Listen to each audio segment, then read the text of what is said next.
Thank you, Dr. Habib, for sitting down with us. Pleasure.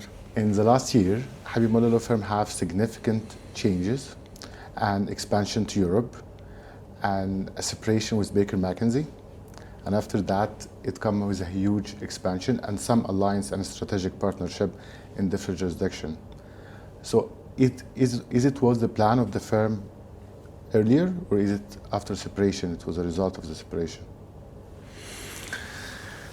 I think I always visioned having a law firm with large capabilities in terms of different practices and also a wide reach in terms of geographical presence. And maybe the first attempt to do this was when we formed many years ago, I think in the 90s, something called Arab Law Firms Association, Arab Law Firms Association, which involved our law firm, a law firm in Egypt, a law firm in Lebanon and Syria and in Jordan. But as many other affiliations, it didn't go forward. So the idea was always there. And the merger with Baker McKenzie, I think, was one of the attempts to achieve that goal, among other reasons. I had an idea that with increased competition, opening of markets, there will be no room for medium-sized law firms. Either you become a large-sized law firm, kind of an international or regional at least, or you become a boutique firm where you focus on certain practice.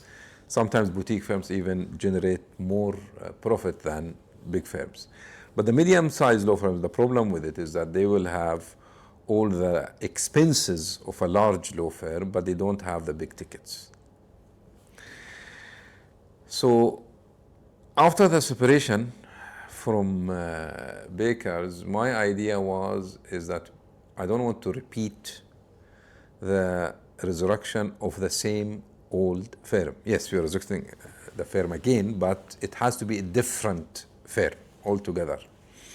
Partly, I think, because I was more mature, partly because I'm more experienced, partly because I have been better exposure to international practices and so on. So I call this new firm, in fact, Habib Al Mulla version 0.2. The idea is it will not be just another law firm. It has to be different in various aspects. And part of this differentiation is that it has a kind of a regional reach. That was maybe original idea, but then I think we got a bit more excited and we said, well, what stops us from entering into global markets as long as you can find your own niche? And that's what the idea of going into Turkey and then, of course, into Russia and various other jurisdictions. And going to Russia and Turkey was like a big shot. Maybe people start with the region, expansion in GCC, maybe Middle Eastern Africa, but the firm have a very different approach. Is going to Turkey, and then for the first Russia, it's a big thing. So what other factors impacted this decision? Okay, I will give you the background of these expansions, but my idea is that if you are going to do something, you have to do it big. Organic growth is good, but it takes a long time, it's very slow. You need to take big steps, and you need to take steps that will attract attention and will have an impact. So Turkey was our first, I would call it, trial step, see how it will work. Yes, we are going out of our Arab region into a different region. Still, Turkey is part of the MENA region. But then, of course, came Russia, which I would call a very bold move, especially at the time, as you said, there are sanctions and so on. Our idea is we follow the investments, the outbound investments of the UAE. Where is UAE investing? UAE today is not just a local economy, it's more of a global economy. Its companies, in fact, are not only investing in the UAE or in the region, in fact, they are investing globally. Mubadala has investments in, for example, Latin America, for China, India. Similarly, of course, the private businesses. So our idea is to focus on where are Emirati investments going. The idea of Turkey came after the visit of His Highness Sheikh Mohammed bin Zayed to Turkey, signing various treaties with the Turkish government, economic treaties. We said, okay, it means that there will be a flow of investments going there. Let us be there, let us be first, the first Emirati law firm there. And I told our colleagues in Turkey, listen, we are not here to compete with you. You have more than 110,000 lawyers registered in Turkey. One more law firm is not going to add much. Our goal is to attract the investment that is coming from UAE to Turkey. It will be a win-win situation. Whatever we can do ourselves internally, we will do. Whatever is a big project, we will cooperate with it. So everyone is going to win. Russia, of course, again, partly same thing. There are a lot of investments in Russia. People maybe don't realize, but Mubadala, for example, again, Mubadala is an example, has been investing in Russia since 2010. UAE has investments in Rusal, the largest aluminum producer in Russia, in their sovereign funds, in various activities. Yes, to some extent, there is hindrance today because of the sanctions, but Russia is a huge market, and sanctions are not going to last forever. At one point of time, things will be relaxed. And we saw an opportunity because all the international law firms pulled out of Russia. So for an Emirati investor or an investment company that's going there, they have either to deal with existing Russian firms. Some of them may know, some they don't know. But the usual suspects who are always there whenever there is a transaction are not any longer in Russia. While if we are there, we are the first to be there. First, they know us, we know them, we know the culture, we know the language. We can build and be that conduit to the Russian market. And I have to admit, I mean, the number of inquiries that we have received since we have opened our office in Russia has passed our expectation. We didn't expect that, especially in the first few months, to the extent that we started to recruit more, and we're even contemplating moving to a larger location in Russia.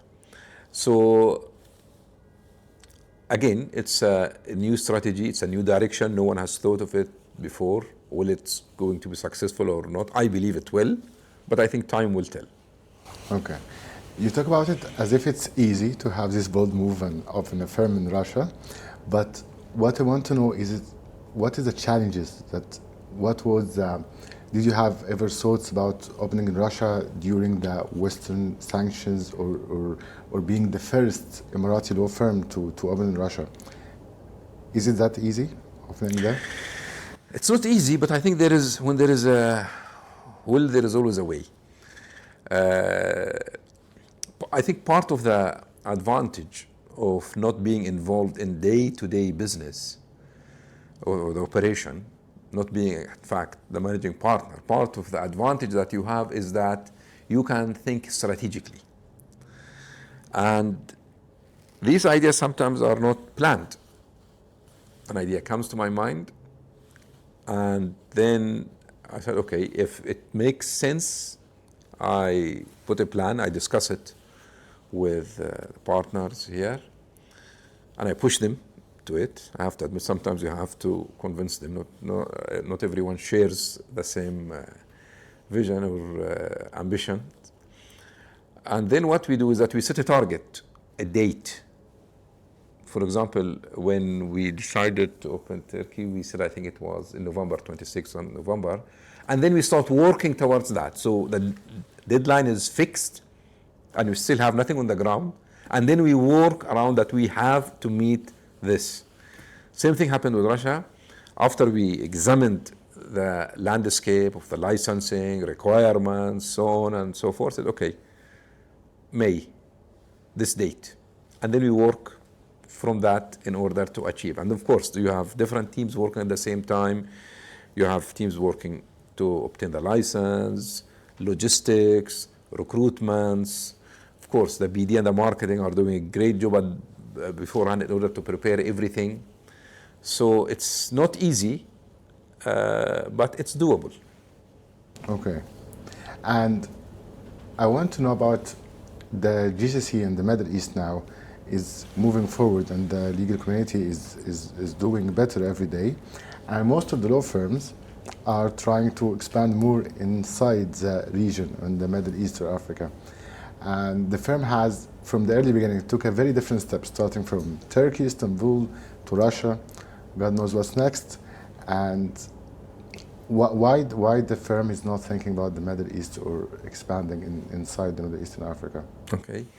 Well, first of all, we took a different approach because we are different, and we want to be different, and we want to be seen that we are different. We are not repeating what every other law firm is doing.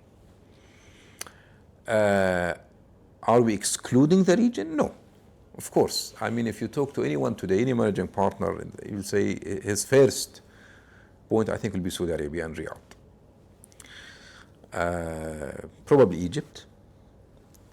We have looked into these markets. We are not excluding opening offices there, but at the same time, we need to not just be another law firm opening in Riyadh or another law firm opening in Egypt. If we are going to open in Riyadh, and I believe we are, it has to be different. We have to have some competitive advantage, some niche value that we will add to the market. Because everyone has different practices, everyone can offer it. And in addition to that, Saudi market is very sophisticated, it's highly competitive, there are very strong law firms there. When we go to Russia and Turkey, for example, we are distinguished because we are a UAE law firm.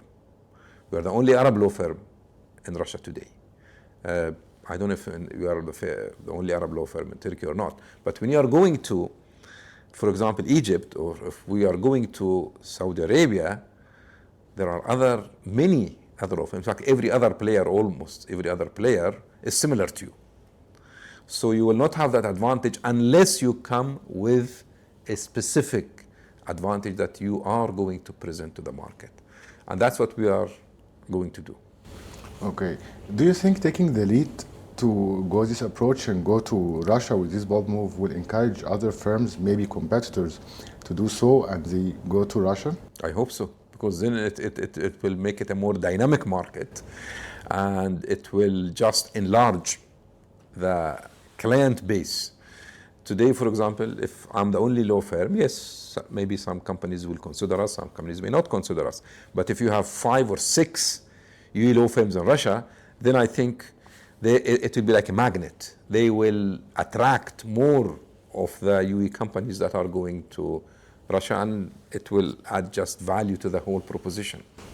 Okay. And for now, you just made an official announcement that you believe that you will be opening in Riyadh. Yes, Riyadh is on our target. It's not on our first list, so our next office is not going to be Riyadh. Okay. Yes, our next office will be in the region, but it's not going to be Riyadh. Riyadh, I think, will be either the 3rd or the 4th expansion. Okay. So the investors now are funneling to Riyadh and Saudi, and Saudi now is moving with Riyadh International Dispute Week, and they are trying to move a lot in arbitration. Do you think there is a competition, or maybe Riyadh become the arbitration hub in the Middle East instead of UAE? Do you think this is coming? I will ask you one question.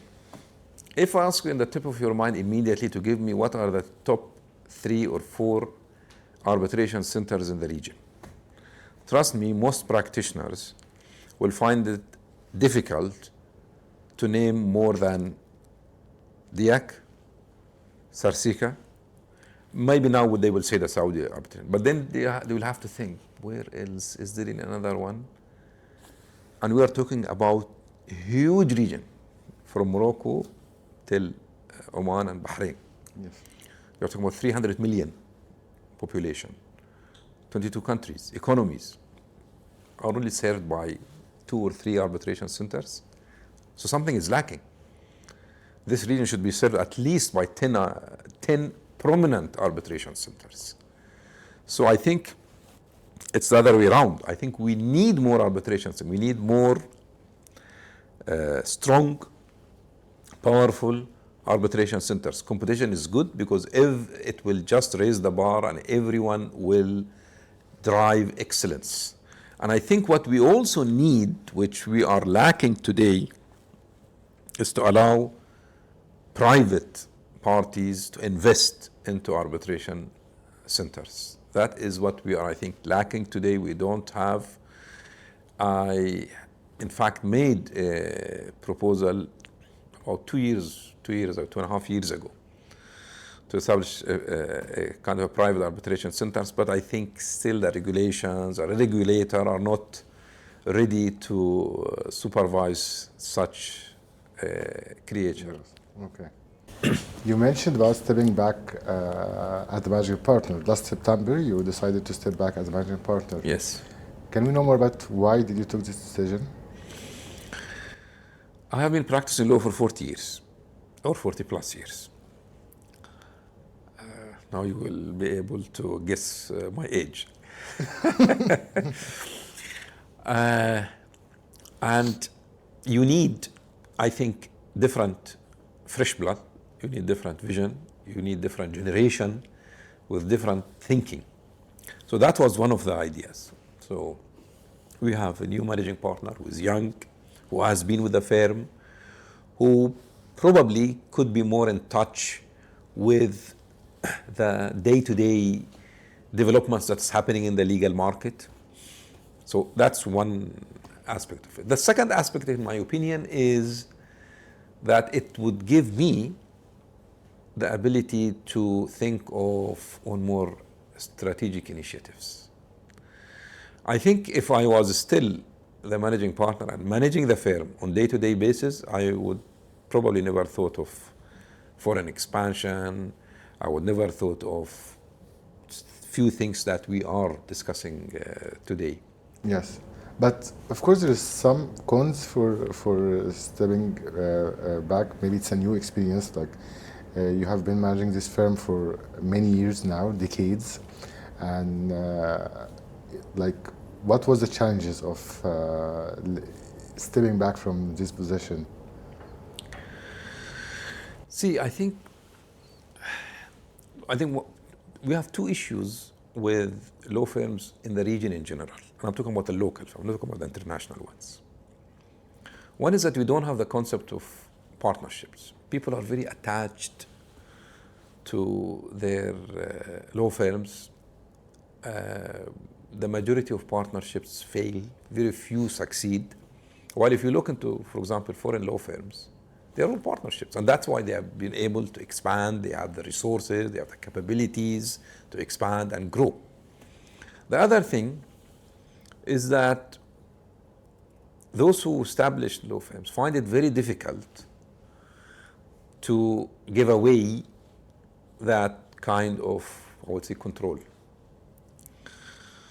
And when we resurrected the firm, and I'm talking about Habib Al Mulla version 0.2, things have to be done in a different way. And part of it is that I don't want to continue to be involved in the data operations. I have to be able to step back, be in the back seat, let others drive, and hopefully they can drive it in a better direction, in a different growth, in a different dimensions that maybe I have not seen it. So why not?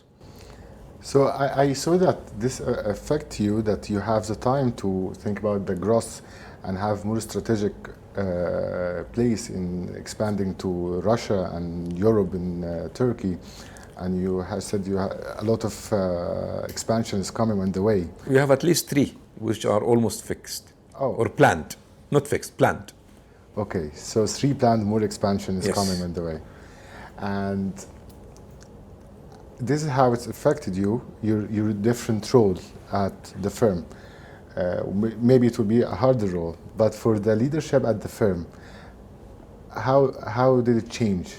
Do you think it's since September, last September? Is it moving more modern? Is it different? Is it still challenging? Is it still taking a place?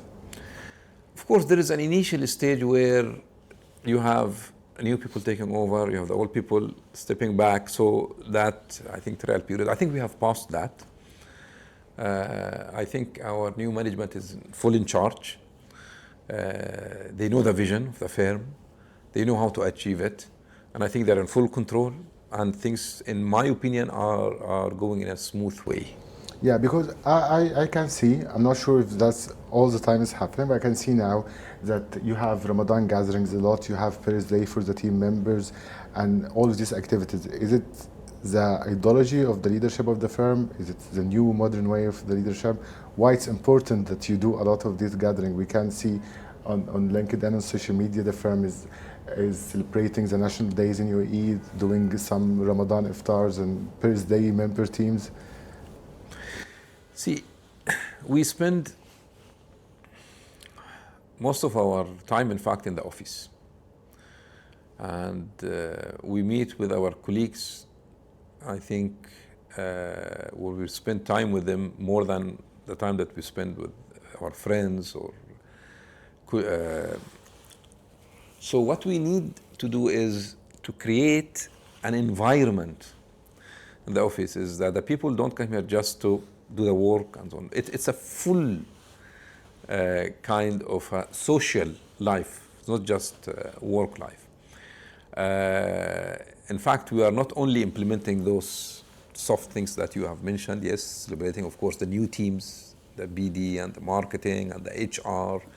I mean, they are coming up with these ideas and the management is supporting them, and it's going in this direction. But also, I think if you visit us after summer, probably in September, you will see that even the hard atmosphere has changed from the shape of the office, from certain facilities that we are introducing to the office, rest areas, areas for people to relax, to do other sort of things. So we are trying to create that kind of environment in the office itself, which has an impact on the energy and the work that our lawyers do.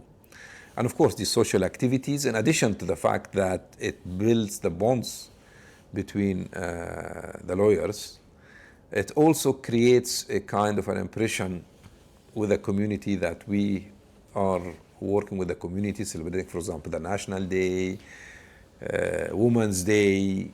So all these things, we are part of the whole community. We are not just isolated in one box focusing on what we are doing. But no, we are integrating.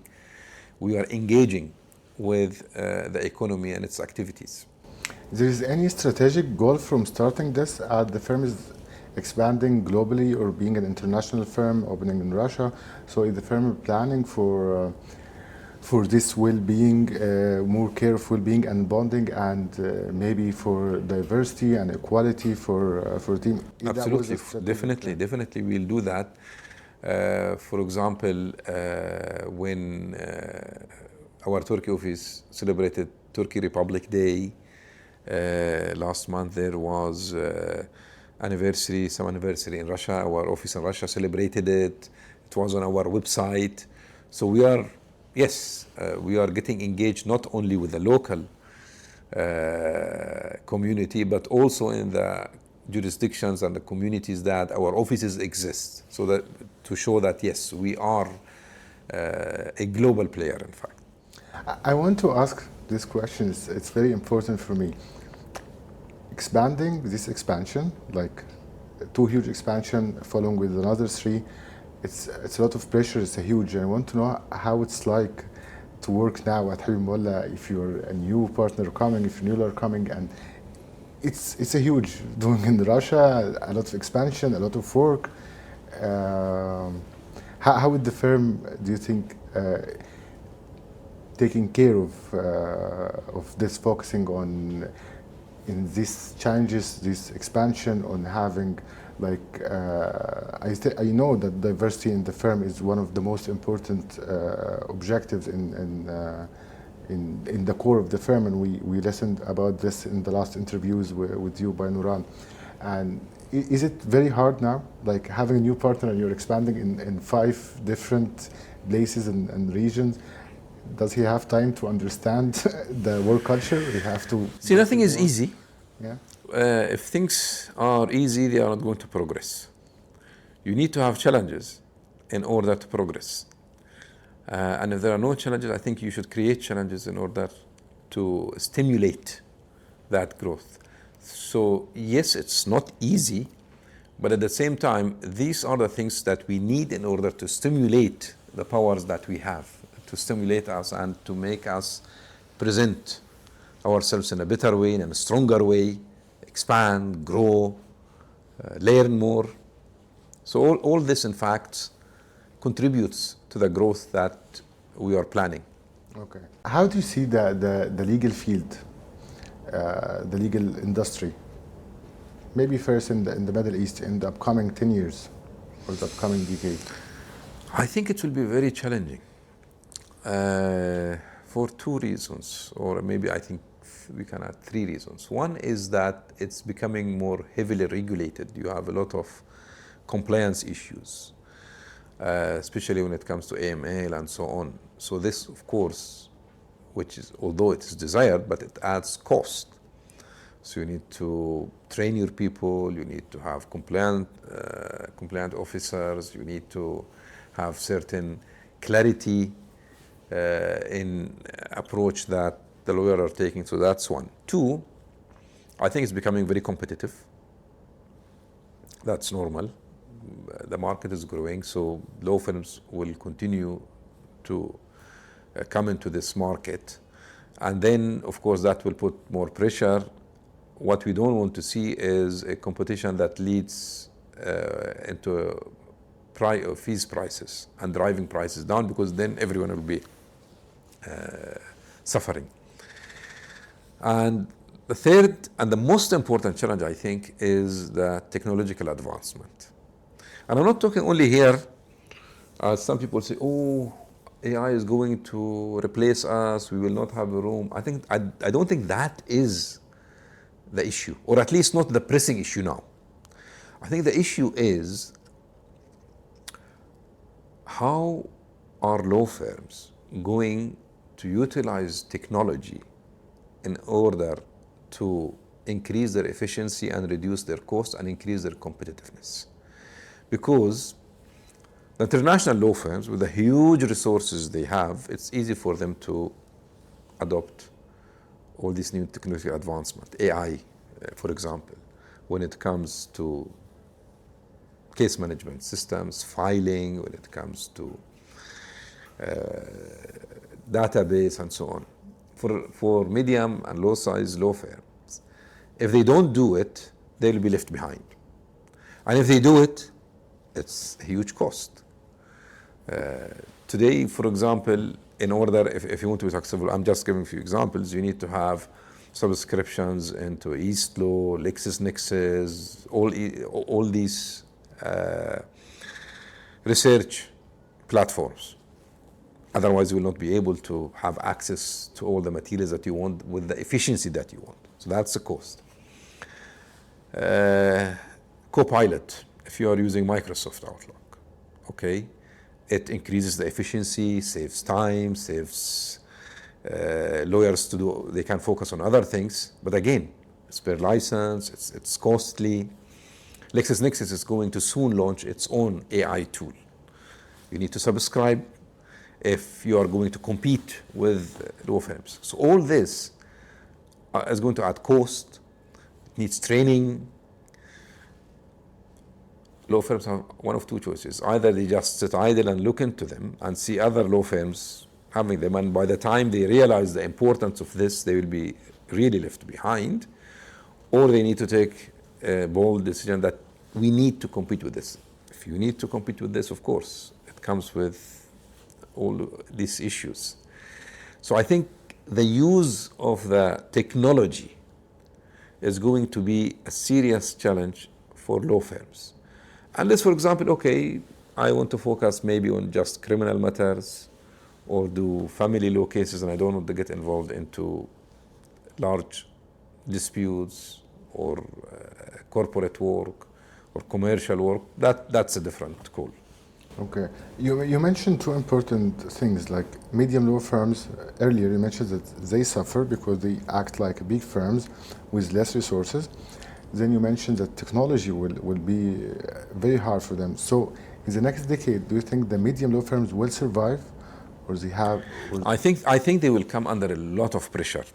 I'll give you, I'll try to give you an example. If I am a sole practitioner,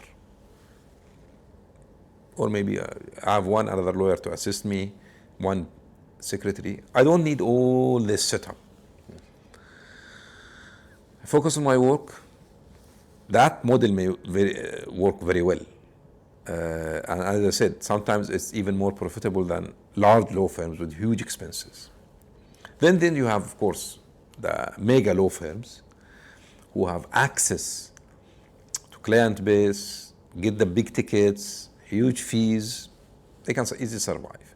But if you are 30 or 40 lawyers in that range, you can't say that I'm not going to use modern technology.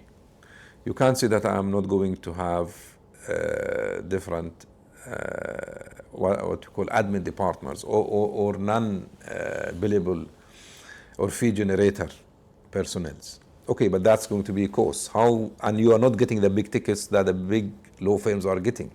You are still getting the work that normally goes to the smaller law firms or even the sole practitioners. So you have that income, but you have that expenses. Can you manage? I think it will be a challenge. Yes, of course. So, Doctor, in 2020, you published a foodie guide to the world Of gastronomy. yes, exactly. And that actually it's a portal for the food guide in the world. And people following you, who knows you on Instagram, they see your stories, make them always keen to eat and happy to see the look of the food. But later on, for myself, I understand there's rating for each restaurant. There's some guidance, even how much it costs this food. Why did you do that from the first place? Why decide to make the foodie guide? Yes, that's a good question. I'm not sure I have the answer. I always liked food, and just as any person. And then one of my friends once told me, why don't you write a book about the restaurants you visit? I'm going to write a book.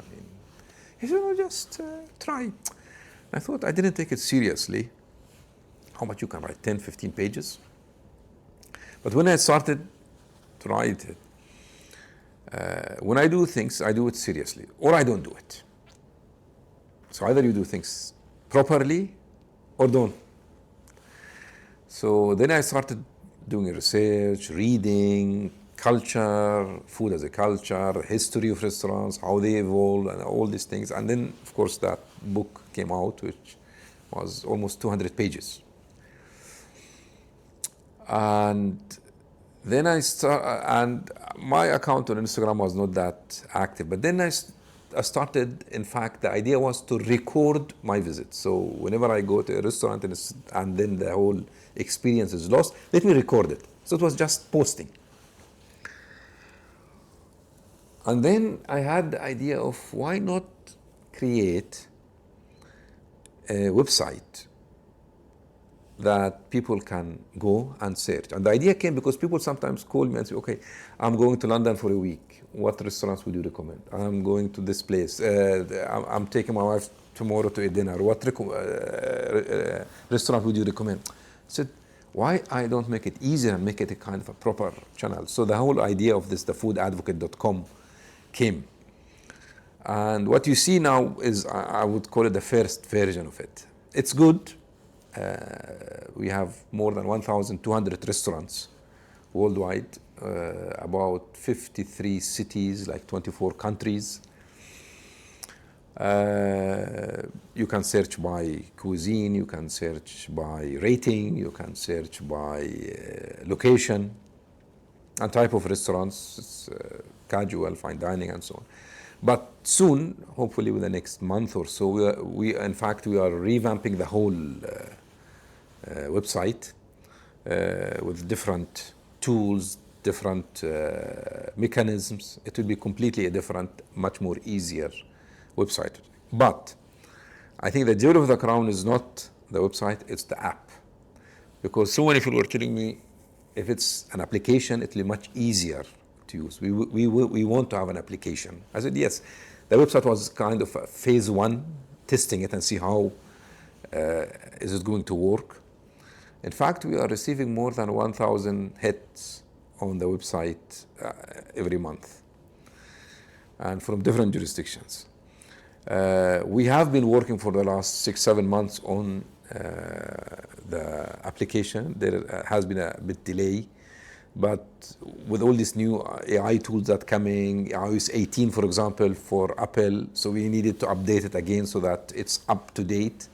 Hopefully, in the next 30 to 60 days, the application is going to be launched. It will be available on Apple Store and on Android.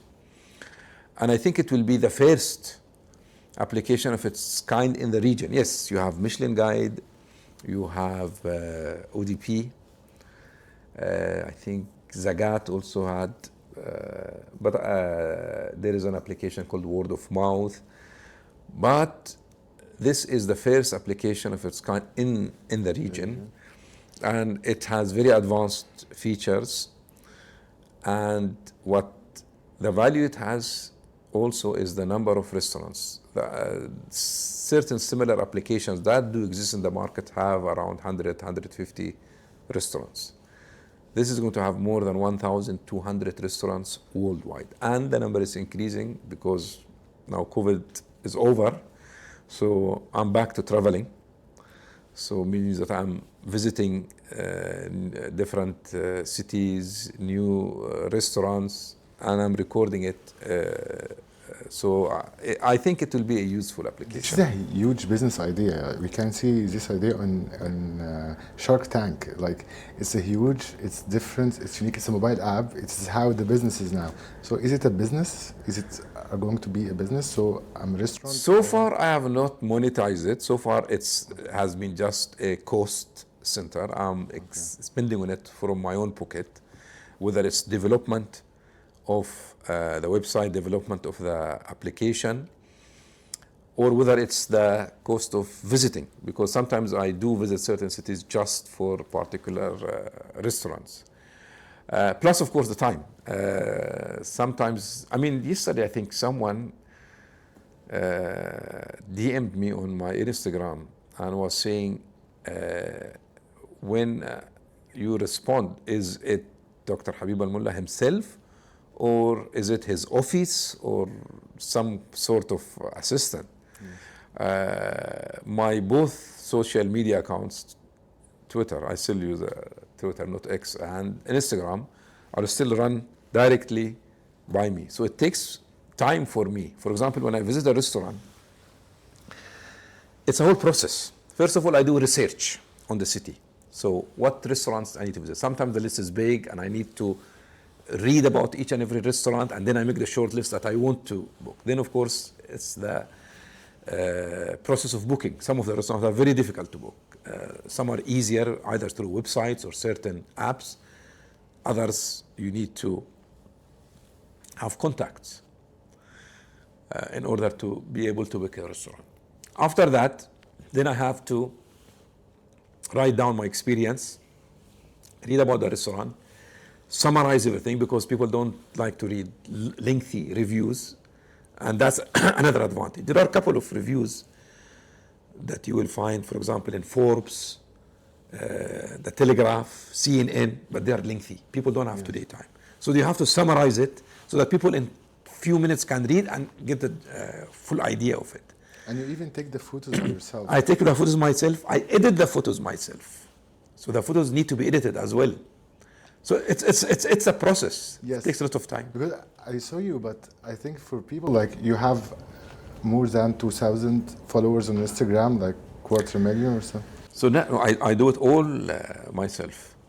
It takes a lot of time. And it come by hobby. You didn't take a course in how to take photos for food blog or. Okay, for photography, I took an online course on how to take photography through iPhone because I'm using an iPhone. Yes. I'm not using a professional camera. So yes, that also was. You invested. Yes, this is a time. Time is the most important thing. Yes. And I took two courses. One is how to take photos. One is how to edit photos. So yes, I took courses in order to be able to enhance the visual effect that is presented because visual effect is also, in my opinion, is very important. Okay. Does restaurants send you, like, they ask you to add their photos in your Instagram page and they want to pay for that? Today, I do receive invitations, even some, invitations from restaurants. Some restaurants even ask me to promote them. My answer to all these requests is very simple. And I write to them, in order to keep my reviews objective and independent, I don't accept invitations by restaurants. I book, I pay. Now, sometimes it happens. In fact, I think it was 2 weeks ago. 3 days in a row, I went to different restaurants with different people. And I think they recognized me and they insisted that I don't pay. Okay. So you take this very serious, like you take it's a message to guide people what to eat and where to eat and how to eat. Yes. I want to know when exactly this passion started, and I want to know, do you know the count of the restaurants you visit? Because for me, like, I see you on Instagram every day in different countries. No, Yeah, but I think if we have 1,200 restaurants in the website, and we started from 2018 only. We didn't go beyond, earlier than that. But when did you started the food passion and exploring restaurant, like? Long time ago, very long time. Oh, really? Yeah, maybe more than 20, 25 years ago. Okay. And of course, there has been also developments. I mean, when I started, for example, Chili's was a kind of fine dining. You're going to weekend to dine in Chili's. Today, of course, you don't look at Chili's.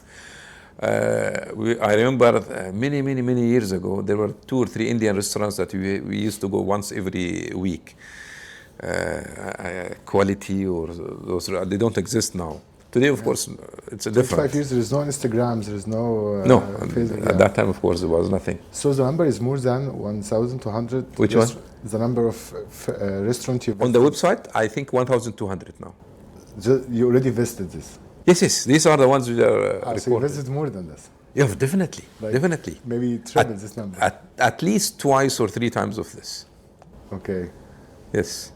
I'm so excited for the application. When it will be out? If the developer delivers on his promises, it should be next month.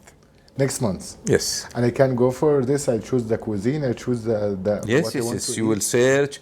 It has certain advanced searches. For example, if you are today in Cairo, yes, and you start searching, it immediately detects that you are in Cairo, and it gives recommendation to the restaurants that in Cairo, for example. If you are in London, so it detects also that. Okay. Yes. And you do it like the Instagram, the price range, the taste of the food, it will have reviews, it will have the average price. Some people said, okay, you need to write whether the restaurant's expensive or not expensive. That's very subjective. It could be expensive for me, it could not be expensive for someone else, or vice versa. So what I do is that I put the average price. For the other thing, I saw you have a lot of photos with different chefs around the world. How important is the chef in your stories, in your blog, your books? I think it's quite important because A, some of the chefs are in fact celebrities. So it's good that you take a photo with them. It also adds value because it shows that yeah, you visited, you have seen the chef, you have talked to him. People like that. So it's not just only photos of. And does he have a place in the application for the chefs? Like, No, we didn't. no, not We didn't yet. do that. Yes. Okay. One of the features in the application is you can create your own list. So if you are traveling to somewhere, you choose the restaurants, and create your own list in the application. Okay. Yes, that's also another feature that the restaurant. Okay. The And application this has. this application, I can go directly to the maps, the location of the restaurant. Yes, it gives you the location, Google Maps, everything. Okay. This is very exciting. I'm very looking forward for this. Yes. Okay, doctor, thank you so much for setting us. Thank you for your time also. Thank you so much, doctor. Thank you. I hope it was good. I think it's very good.